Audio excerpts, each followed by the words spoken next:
use these glasses more and more.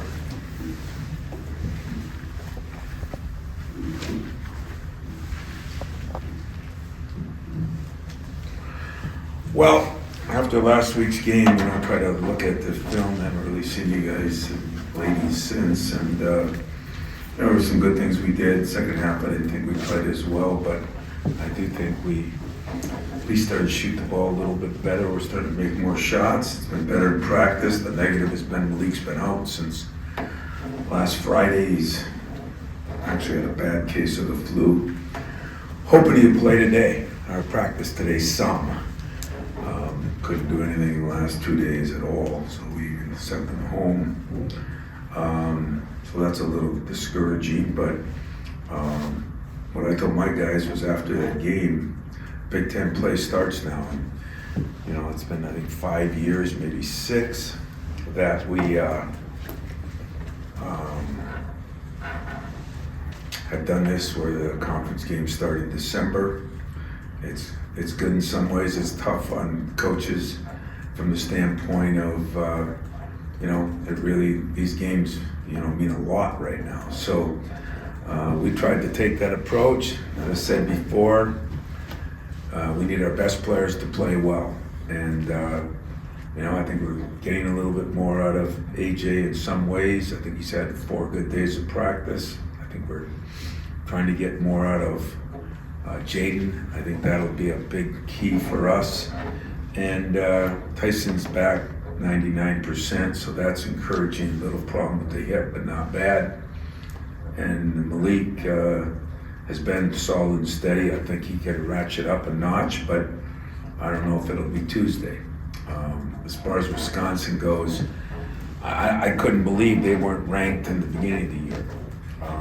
To me, they had everybody back, very well coached, good system. They have good players like Hepburn, who have started since his freshman year.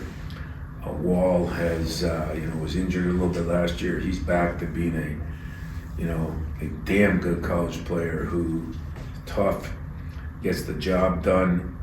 Kroll has improved as a center now in his 5th year. He's gained a little more weight. I think he's stronger than he was. And then they have one transfer from St. John's who has helped him, a very athletic kid who's really helped him. Essingen has been hurt a little bit, I guess with a back injury, and he's just coming off that. But the Kleinschmidt kid who they got before has really played well in his absence. So Storr's the guy that is the one transfer they got this year, and he's averaging 13 a game. At 6'6", athletic, he brings a lot to the table for a Wisconsin team. So we got our work cut out for us. It's a very good opener. It's I still think one of the top 3 or 4 teams in the league, both with experience, coaching, and players that have proven themselves before and are playing pretty well. And they're just coming off a big convincing win over a very good Marquette team who was 3rd in the country, and I think that tells you a little bit about Wisconsin. So questions, I'll take them.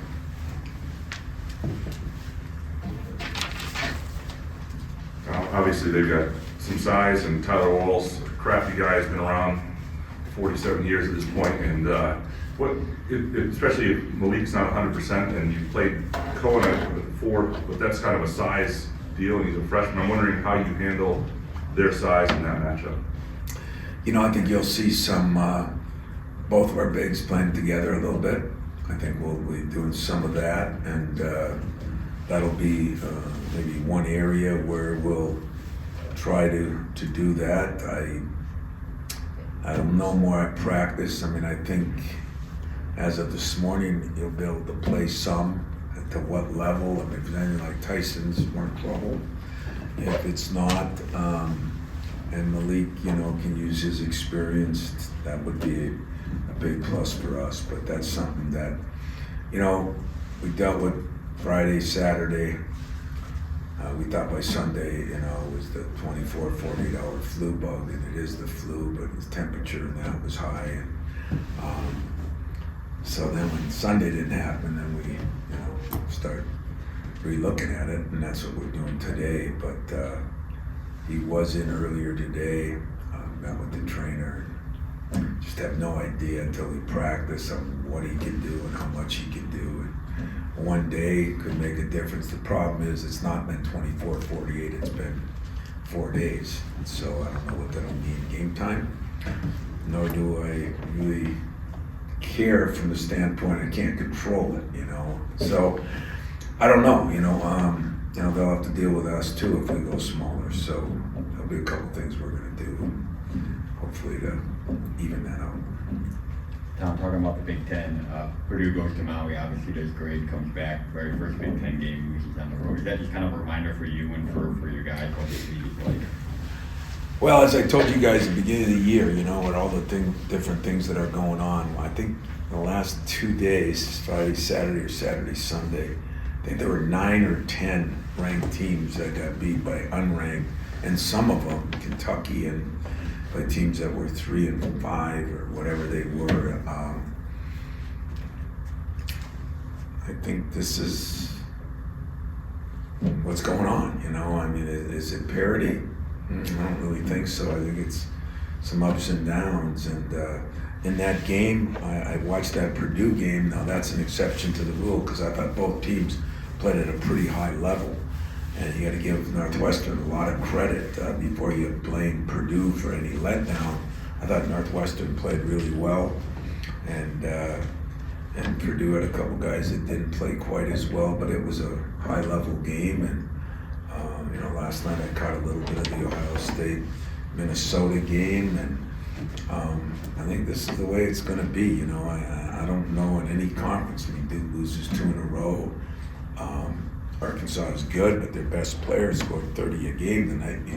A couple nights earlier didn't play.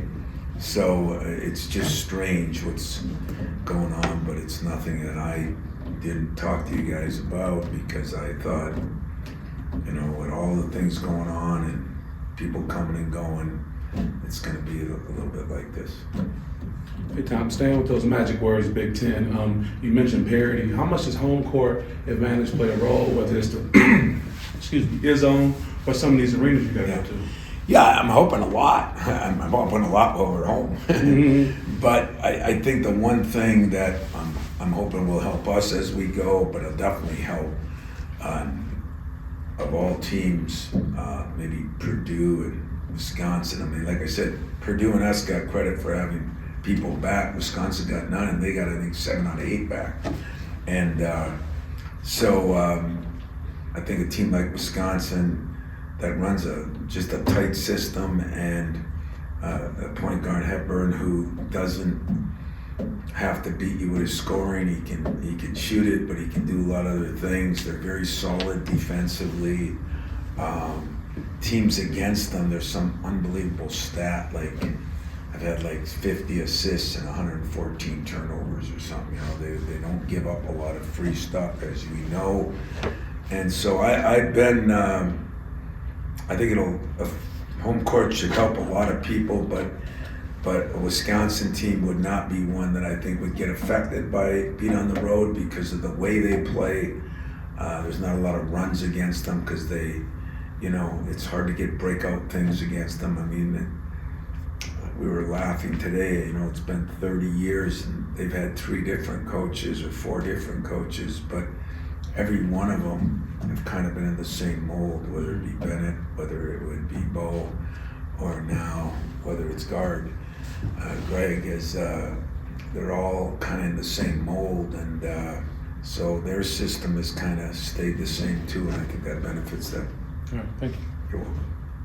I'm wondering about what a team like Wisconsin coming off a top 5 win like that, the emotion and I guess confidence that comes from that going on a road. How do you, if you're that team, how do you translate that, and how do you kind of defend that as a coach?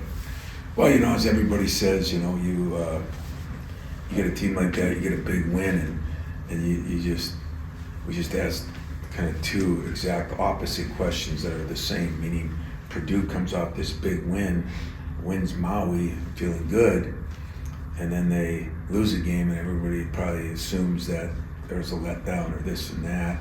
So, you know, we want it to be momentum building, and then it gets better. I'm sure Coach Gard wants it to be momentum building now, big win, better. You know, somebody else will say, well, maybe they'll come in different now that they won a game. So I think anytime you win and play well, it should benefit you, especially when you got veteran guys that shouldn't be thinking that we've just, you know, won a championship or something. And Wisconsin's been there, done that. So I think this is a big plus for them. They come off a big win against a team that played well over in Maui too. And that's why the game's all about matchups. You know, Marquette is athletic and does some things, but they were smaller and they got hurt. I think Wisconsin was plus 15 or 16 on the boards, and that was a big part of it. Plus got to the line a lot, shot well from the line. So those two things benefited. So that's why at the end of the day, matchups are still going to be important, you know, and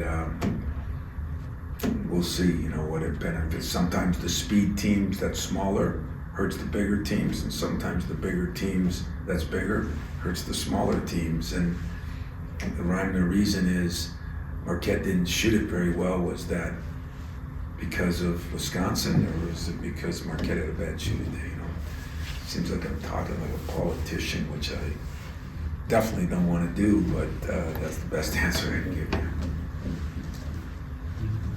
Tom, we've talked a couple times about measuring stick games, like going back to Tennessee. Is this a little bit of a different kind of measuring stick when just they know you guys very well, you know them really well? You're kind of curious to see. Yeah, how I mean, that I plays think out? it is an important game, so I'm not downplaying that. That's for sure. I think it's a very important game for number one, the standings. Number two, to hopefully take care of home court. But number three is we know this is a very solid, good team. I mean, this has to be a ranked team. You know, it's just not, or it wasn't for some reason. Maybe it will be today now after their big win. And deservingly so, and yet it really doesn't matter because I think those rankings, I mean, half of them came out before anybody knew who was on anybody else's team. So it's been a little, that's created a little problem, a little distortion on that, but yeah, I think it's going to be a good measuring stick for us. Where are we? You know, how are we playing against somebody that does not make a lot of mistakes, does not turn the ball over much, very, very solid and experienced. And just the familiarity, I guess, between both sides. That you know, Duke didn't have that with you guys. Tennessee necessarily didn't have that with you guys. Whereas so many of their returners. Yeah, it's a good point. Didn't even think about that, but you're right. I mean, some of these teams we played, we had to go back to 2 teams ago to get how they played in those, how that individual played for whoever. And this team, for the most part, it's not only 8 games in now, which helps us, but it's a team that 90% intact. So yeah, that'll make it even more important. So I agree with you. Tom, of course, is Jackson still progressing? He's still on track? He is. In fact, we've had nothing but positive things from Jackson, meaning if you watched him every day, I mean, he's down there shooting, he's doing things. You'd swear he's ready to go right now. He's had no setbacks, knock on wood, but or stone. But he's really done a hell of a job. The doctor's been positive. He had his first real X-ray, and everything looked like it was good. What does that mean for a date? You know, they've talked about, you know, maybe before Christmas, but that I think would be on the best scenario. The worst scenario would be right after Christmas. And so that's encouraging because I think he does bring another element to our team, which is the scoring inside and outside. And his body is changing his whole, I think, game. I think he's going to be able to guard different people a lot better than last year. So Jackson don't want to make him out to be a savior, but I think he's going to help us a lot. Anything else? Guys have been easy on me. And one of the things you've been concerned about over the course of the early part of the season is giving up the offensive boards, and this is a team that does rebound the ball really well, I guess. What do you need to see from You know, we've been Ryan? working on it. I mean, you know, part of it is we're small, but, you know, Jane's been a little up and down. He's been non-rebounding, then he's rebounded very well. I think he's still we're gonna have to gang rebound a little bit more. Cohen's gotta do a little bit more on that rebounding, no matter where he's playing, because he's capable of doing that. And, you know, I think Marty and Coop have been pretty good. We just gotta get more gang rebounds. We're trying to get AJ in there to get more rebounds with his size, especially on the defensive end. But part of that is, I think, you know, our defensive stats have been good, but I think we've given up more dribble penetration than we normally have, and then people get out of sorts, and those rebounds are cleaner.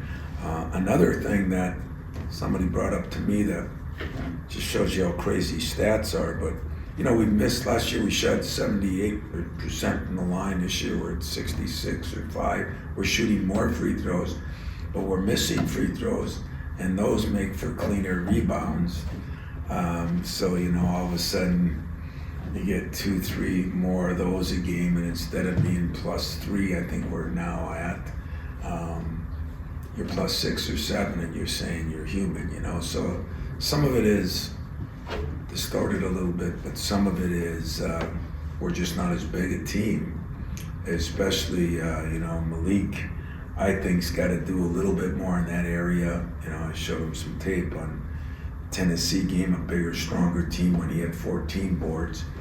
We got to get a little more out of him, and then I think a lot more out of our guards. Tom, you say you don't like talking like a politician. You can say no comment to this, but college football playoff, your favorite sport. Anything you want to weigh in on? Anything I want to weigh in on? Yeah, You say no comment.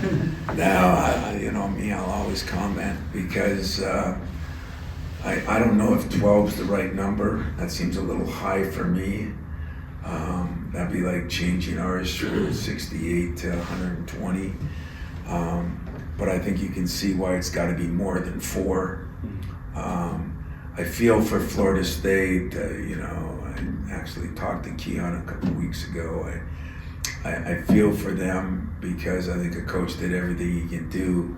But if the true meaning is to get the 4 best teams, I kind of understand it, you know. And so what do you do in that case? You know, what is this going to bring? Thank God it's getting bigger.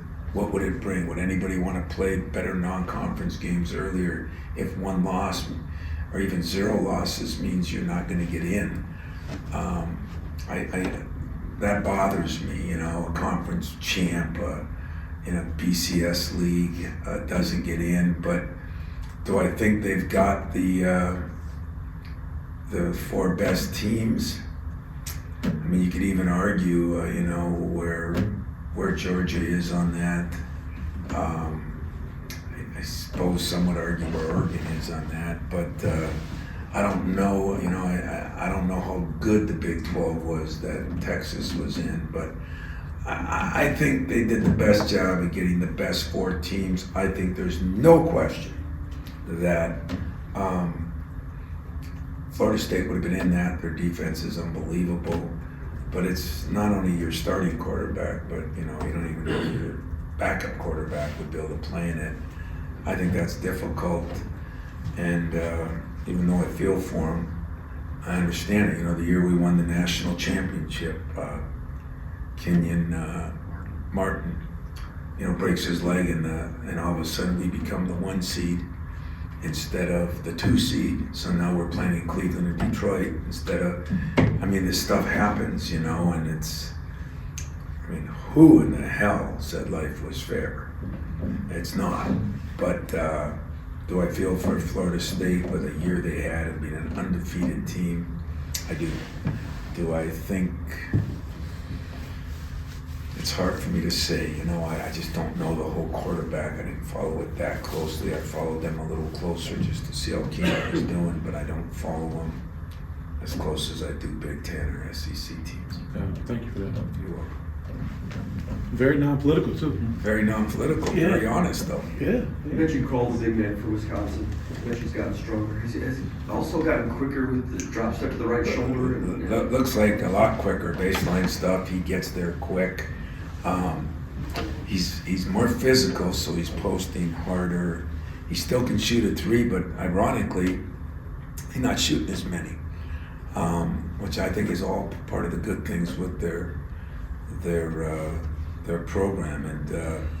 And they got a freshman, by the way, too, from right around the corner, Detroit Blackwell, who's played very well for him too. So I'm sure there'll be some incentive for him there. So between Kroll, you know what Wisconsin does as good a job as anybody in the country is they recruit to their system, and their role players play their roles to the nth degree, and that is a great credit to their coach, I think, because it's harder to get people to do.